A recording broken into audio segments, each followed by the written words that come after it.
සමහර දවස් තියෙනවා අපිට ඕනම කරන්නේ හැම දෙයකින්ම මිදිලා නිහඬතාවයට ඉඩ දෙන්න. මහනුවර නගරයේ කාර්යබහුලත්වයෙන් මිදිලා මිදුම දිගේ ඉහළට නගිද්දී හන්තාන අපිට කතා කරන්නේ අන්නේ නිහඬතාවයත් එක්කමයි.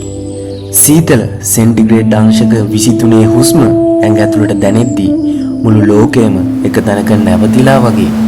මේක නිකම්ම කන්දක් නෙවෙයි. මේක සෝබාදහම් විසින් ලියපු අපූර්වතම කවියක්.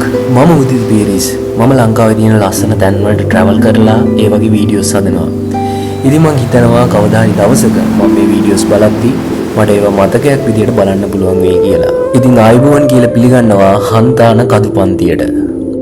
නුවර ටවුන් එකට ආපුවාම ඒ තියෙන රස්නෙත් එක්ක මේ හන්තාන පැත්තට ආවොත් ඔයාලට මේ සීතලයේ අරුමේ කියන්නේ මොකද්ද කියලා හරියටම තේරුම් ගන්න පුළුවන්. හන්තාන කඳුපන්තියට යන්න ටිකක් අමාරුණත් අපි මේ කන්ද උඩටම නැග්ගාම අපිට මීදුමින් වට වෙච්ච නුවර දිස්ත්‍රික්කයම බලා ගන්න පුළුවන්. අපි නොදන්නවා වුණාට මේ මීදුම් සළුවේ යටින් තියෙන්නේ මහා පුදුමාකාර ලෝකයක්. වසර දහස් ගණනක් තිස්සේ ස්වභාව ධර්මයේ විසින්ම රහසින් ගොඩනැගූ පාරිසරික පාරාදීසයක්. ගස්වල පොදු මත වේලිලා තියෙන පුංචි ලයිකන වල ඉඳින් මහා බයිනස් වනාන්තර දක්වා මේ බිම හැම ජීවයක්ම ආදරයෙන් වැළඳ ගන්නවා. ගයිස් ඉතින් අද උදේ නැගිටිද්දි නම් හිතුවේ නෑ මේ වගේ ගමනක් එයි කියලා. අද පොඩ වැස්සත් එක්ක හන්දාන පොඩක් අමාරුයි අද. පේනවනේ මෙතන මුළු නුවරම පේනවා. ඔයාලට පිටිපස්සෙන් සඳගිරි සෑයත් පේනවා ඇති මං හිතන්නේ.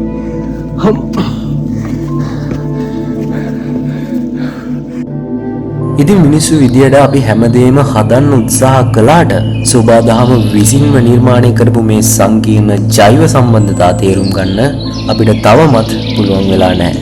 ඒකයි මේ නිහඬ වනාන්තර ඇතුලේ මෙච්චරම සාමයක් තියෙන්නේ. කන්දක් මුදුනට ආපුවාම ඒ දැනෙන නිදහස වචන වලින් විස්තර කරන්න අමාරුයි. වටපිටාවෙන් මැහැණි කුරුල්ලන්ගේ නාදයයි ඈතින් පේන මීදුමෙන් වැසුණු කඳු පන්තිවල සුන්දරත්වයයි මෙතනදී ඔයාට ඔයාවම අමතක කරන්න පුළුවන්.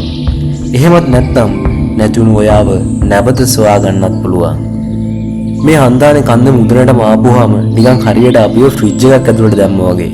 සමහර තැන් තියෙනවා ඒ වගේ ඇතුළක් අපිට පේන්නේ නැහැ. අපිට පේන්නේ මීදුම උඩට යනවා විතරයි. එතන ඇතුළට ගිහපුවම නිකන් ෆ්‍රීසර් එක දැම්මා වගේ. අන්න ඒ වගේ සීතලක් ඔයාලට බලා ගන්න පුළුවන් හන්තානේ කන්ද උඩටම ආවොත්. මහනුවර නගරේ ඉඳන් හන්තානට තියෙන්නේ කිලෝමීටර් 10ක 15 වගේ චූටි ගමනක්.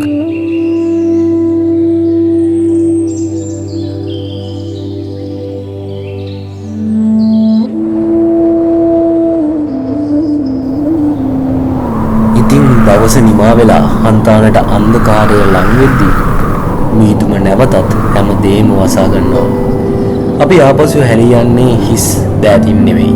මේ නිහඬ කඳු වැටිය අපේ හිතවල ඉදි කරපු මහා පුදුමාකාර සැනසීමත් එක්කයි. හන්තාන ඒක ඇවිත් බලන්න ඕන තැනක් නෙවෙයි. ඒක විඳින්න ඕන හැඟීමක් විදියටයි මම දකින්නේ. එහෙනම් අපි තවත් ලස්සන ලොකේෂන් එකකින් අලුත් වීඩියෝ එකකින් හම්බෙමු.